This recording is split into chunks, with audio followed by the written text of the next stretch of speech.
예, 오늘부터 3일간 학교 비정규직을 주축으로 한 민주노총 공공부문 비정규직 노동자들이 파업에 돌입합니다. 2년 전에 비해 파업 참여 규모가 커 급식 차질 등 교육 현장에 비상이 걸렸습니다. 네, 한국 정치 사상 최악의 흑색 선전 사례로 꼽히는 병풍 파문의 당사자인 김대엽 씨가 해외 도피 생활하다가 필리핀에서 불법 체류자 신분으로 3년 만에 붙잡혔습니다. 이 관련 내용들 이종훈 시사평론가 그리고 이호영 변호사와 함께 짚어보겠습니다. 네, 어서 오세요. 안녕하세요. 예. 공공부문 비정규직 노동자들이 파업합니다. 여러 단체가 있는데 그중에 저희들이 걱정하는 다 문제들이 있습니다만 학교 비정규직 노조가 걱정이죠.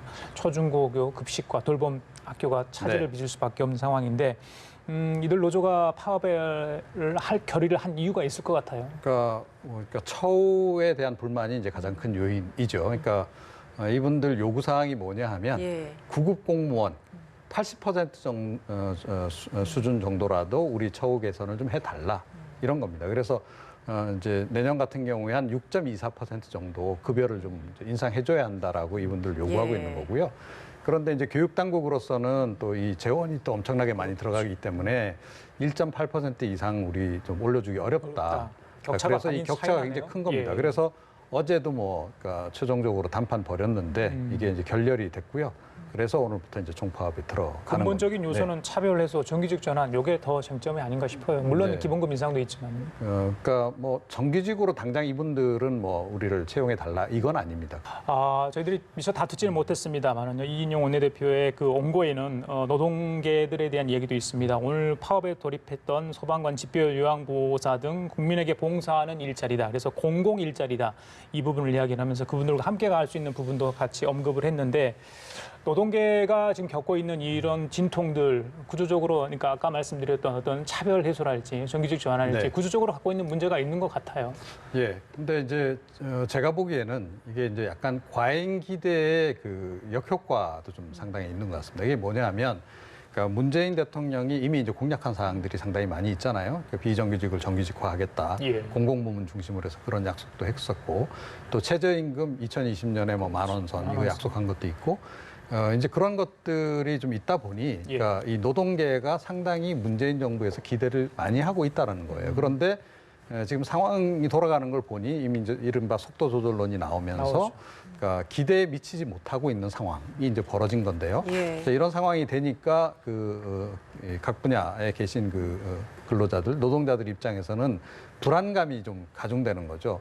자, 이러다가 문재인 정부 끝날 때까지 우리가 기대했던 만큼의 어떤 그런 성과랄까 이런 게 좀 안 나올지 모른다라고 하는 것, 우리가 기대했던 거하고는 상당히 거리가 있는 결과가 나올지 모른다. 이제 그런 것 때문에 최근에 들어서 좀 더 적극적으로 좀 행동에 나서는 그런 그 상황이 아닌가 이렇게 생각을 합니다.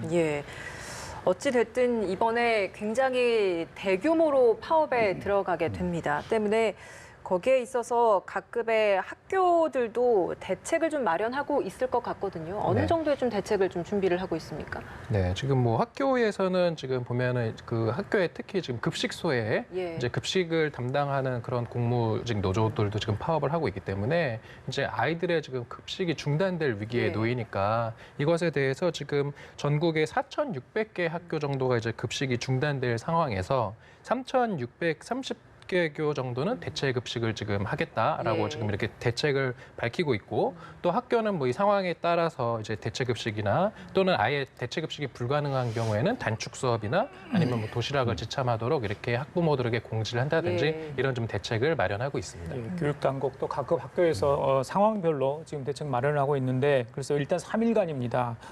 그 이후 어떻게 좀 진행될지 모르겠어요. 장기화 됐을 때는 더 문제가 더 커질 수도 있는데 이 변호사님 그 교총에서는 학교를 필수 공익 사업으로 지정해달라 당국에 건의를 한 것 같습니다.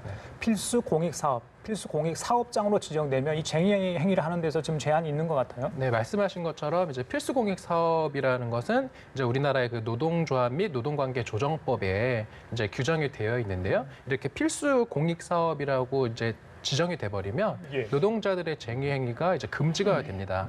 그 이유는 이러한 필수 공익 사업이라는 것은 이러한 공익 사업에 해당하는 것이 이제 어떤 쟁의 행위로 인해서 그 제공이 제한돼 버리면 국민 경제에 직접적으로 현저한 타격이 있거나 예. 아니면은 대체할 수 없는 경우에 예를 들어서 지금 이 노동관계조정법에 나오는 그러한 필수 공익들을 보면은 예. 이제 뭐 여객 항공 운수 사업이라든지 그다음에 공중위생 사업, 그다음에 은행 사업, 그다음에 방송 및 통신 사업, 뭐 또는 석유 제공 사업 이런 것들이거든요. 이런 것들은 제공이 중단되면 국민 경제에 직접적인 타격이 현저하고 예. 나아가서 대체가 불가능하거든요. 그렇기 때문에 이제 이렇게 쟁의 행위가 원천적으로 금지되는데 지금 교총에서 요구하는 것도 아니 이렇게 학교에서 급식 사업 같은 것을 이렇게 금지하면은 직접적으로 이건 타격이 오는 것이다. 이것도 따라서 쟁의 행위가 금지되도록 법으로 좀 규정을 해달라 이렇게 지금 요청을 하고 있는 것입니다. 예. 이 학교 비정규직 이외에도 앞서 잠깐 언급도 했습니다만 다른 비정규직들도 파업에 참여하게 됩니다. 특히 그 고속도로 요금소에 있는 그 수납원들 현재 톨게이트 지붕 위에서 고공 농성을 또 하고 네. 있는 상황인데 이분들은 소송도 진행하고 있잖아요. 네. 어떻게 좀 진행되고 있습니까? 그러니까 일단 뭐 이제 1, 2심에는 승소를 하셨어요. 그리고 이제 대법원 판결을 지금 기다리고 있는 그런 상황이고요. 예. 그러니까 지금 전체 수납원들이 다 이번 파업에 동참하고 있는 건 아닙니다. 어제 보니까 이제 청와대에서 상당히 격렬하게 경찰들하고 충돌도 있고 이제 그랬었는데요. 그러니까 전체 이 수납원이 한 6,500명 정도 되고 그 중에 한 5,100명 정도는 이제 이 자회사에서 채용하는 형태로 정규직화에 동의를 해서 그분들은 이제 신분이야 그렇게 이제 전환이 된 상태고요. 그런데 한 민주노총하고 한국노총 소속으로 계신 분들 중에 한 1,400여 명 정도 이분들은 본사에서 우리를 직접 고용해달라. 자회사 고용이 아니라 그렇죠. 직접 고용. 예, 직접 고용을 좀 요구를 하고 있는 겁니다. 그래서 근데 사측에서는 뭐 그건 좀 어렵다라고 좀 얘기를 하고 있고 가능한 한 이제 자회사 이미 만들었으니 그쪽으로 이제 취업을 하시라라고 지금 권고를 하고 있는데 이분들은 지금 뭐 절대 용납할 수 없다라고 해서 지금 이제 이렇게 시위를 하고 계시는 거죠. 예. 네. 노동계 파업이 줄줄이 예고가 돼 있습니다. 날씨가 무척 더운데요. 다음 주 9일입니다. 오는 9일날 전국 우정노조도 파업을 합니다.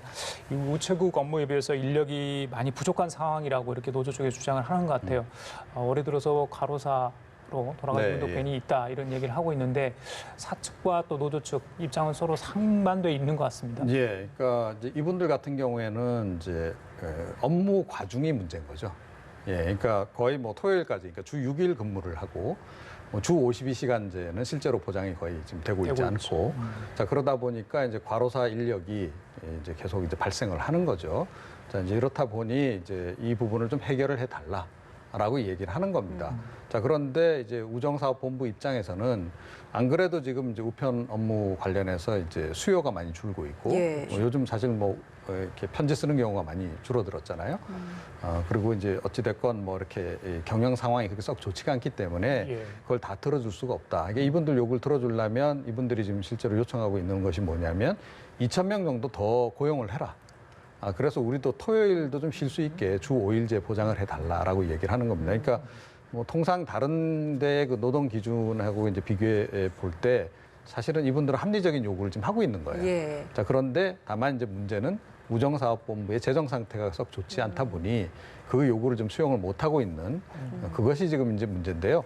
우정사업 같은 경우도 조금 전에 이야기한 그 필수 그 공익사업입니다. 그래서 사실은 이분들은 파업을 하셔도 그러니까 가동률을 한 75%는 유지를 해야 됩니다. 예, 그래서 뭐 대란까지는 오지 않을 것으로 보입니다만 그래도 상당한 국민 이제 불편이 좀 예상이 되고 있는 그런 상황이죠.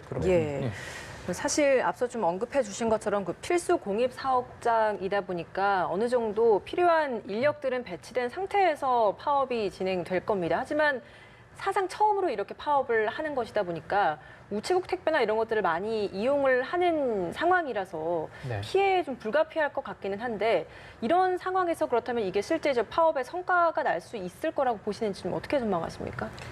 그것은 뭐 파업의 성과는 결국은 이제 이 파업을 그 파업의 이제 상대방인 이제 예. 우정사업본부가 어떻게 이제 대응을 하는지를 좀 살펴볼 필요도 있고요. 그 다음에 이러한 파업으로 인해서 얼마나 지금 대란이 일어날 것이냐. 특히 보면은 우편물 분류랑 그 배분 집중국 근무자들까지도 지금 파업에 참가하겠다라고 지금 이야기가 나오고 있기 때문에 어느 정도 이 우편물이나 특히 이제 택배 같은 경우는 지금 우리나라 경제가 대부분 이제 그 온라인 그 거래로 예. 많이 상거래로 이루어지고 있기 때문에 예, 이 부분에 있어서 특히 이런 물건의 배송이 지연되면 또 어떤 문제가 있냐면요.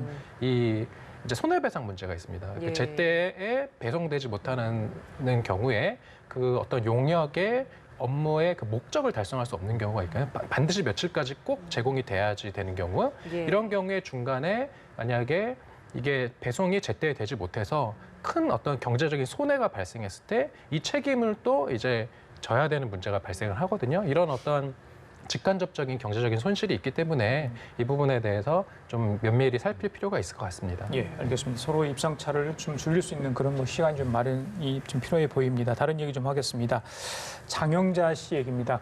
꼭 그 장영자 씨 앞에는 큰 손 이렇게 붙잖아요. 시청자분들도 뭐 익숙한 이름일 수도 있습니다. 예, 예. 80년대 굉장히 사기 사건을 이뤄서 뭐 여러 번 구속이 됐었죠. 이번이 4번째 구속이었는데 네. 어제 사실 1심 선고가 있었는데 불출석했어요. 연기가 됐어요. 글쎄요, 뭐 시청자분들 이해를 돕겠어 장영자 씨 네. 아시는 분도 있겠지만 어떤 사람입니까? 그러니까 1982년 5월달에 불거진 사건이죠. 이게 장영자 사건이 아니고 이철이 장영자 그렇게 붙어 사건입니다. 있었죠. 그러니까 왜 이제 이 장영자 씨가 그때 이제 주목을 받았냐 하면, 예. 그러니까 이 전두환 전 대통령의 부인, 그러니까 이순자 씨의 삼촌의 처제입니다. 예. 그런데 이제 상당히 이제 그 당시 어쨌든 뭐 전두환 전 대통령이 권력이 막강하던 시절이었기 때문에 이제 그 위세를 업고 무엇을 했냐 하면 이른바 이제 돈 장사를 한 거죠. 자, 이제 주로 이제 건설업체들 상대로 해서 이 건설업체들이 자금이 많이 필요하지 않습니까? 네. 그걸 도와줄 테니 그 대신에 이제 담보를 좀 맡겨라. 그래서 어음을 받아요.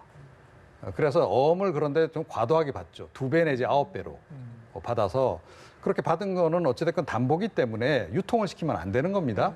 그런데 뭐 그걸 이제 할인을 해서 유통을 시켜서 현금을 그거 다 만들어 버린 거예요. 자, 그렇게 해서 지금 관계된 금액이 7,111억 원, 그 당시에. 예. 그러니까 요즘은 거의 그 뭐 곱하기 10 정도 해야 될 겁니다. 그러니까 조 단위에 이제 그걸 이제 한 거고, 그래서 현금을 한 6,400억 정도 그 당시에 이제 이게 사실은 사기로 모은 거죠. 예. 자, 그래서 이게 그때 굉장히 불거졌 사건이 커졌던 사안이고, 예. 결국 이제 15년형을 이제 실형 선고를 받습니다.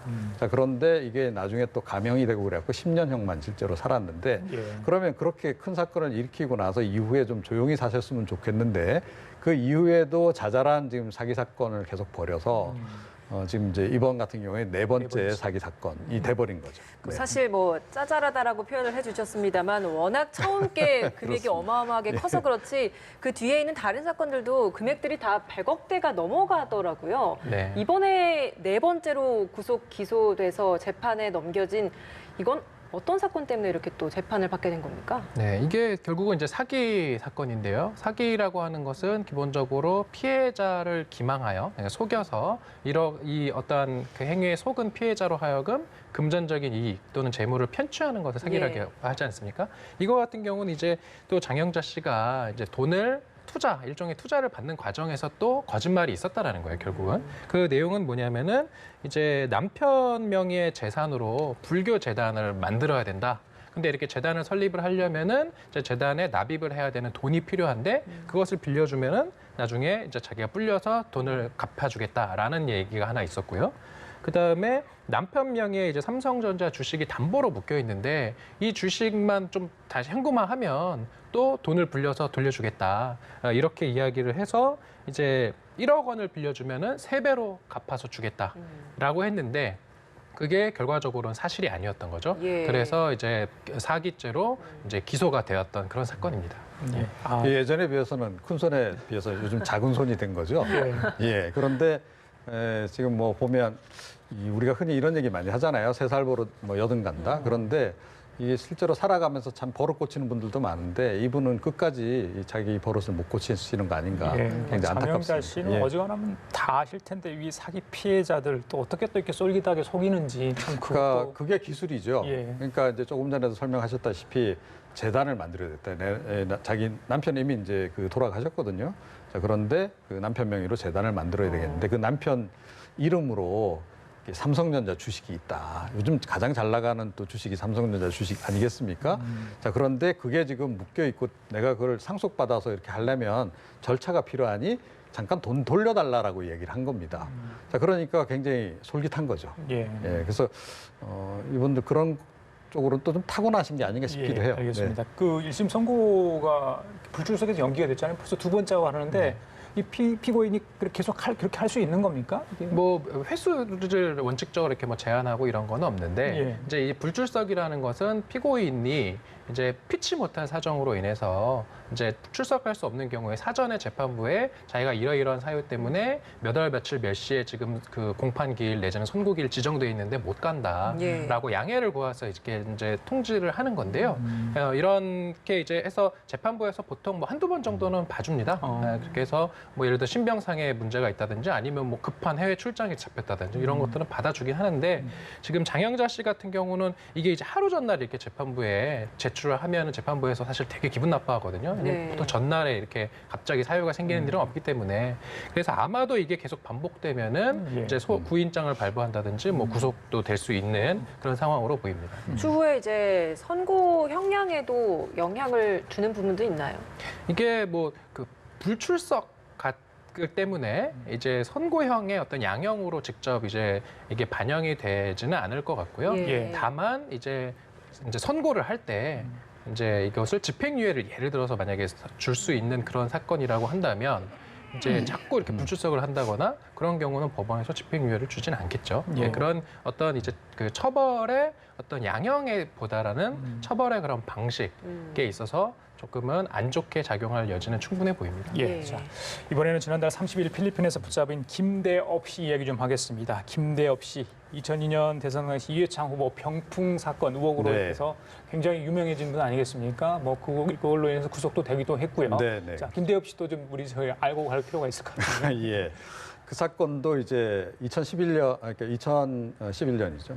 그러니까 그때 이제 그 대선 과정에서 2002년 대선. 2002년입니다. 대선은 2002년. 2001년입니다. 제가 착각을 했네요. 2011년이 아니고. 음. 그러니까 2001년 이제 대선 그 과정에서 이제 이분이 폭로를 이제 하는 거죠. 그러니까 그 당시 이제 한나라당의 이제 이회창 후보 그때 굉장히 뭐 될 가능성이 높다. 뭐 이제 이런 얘기가 많이 나돌던 때였어요.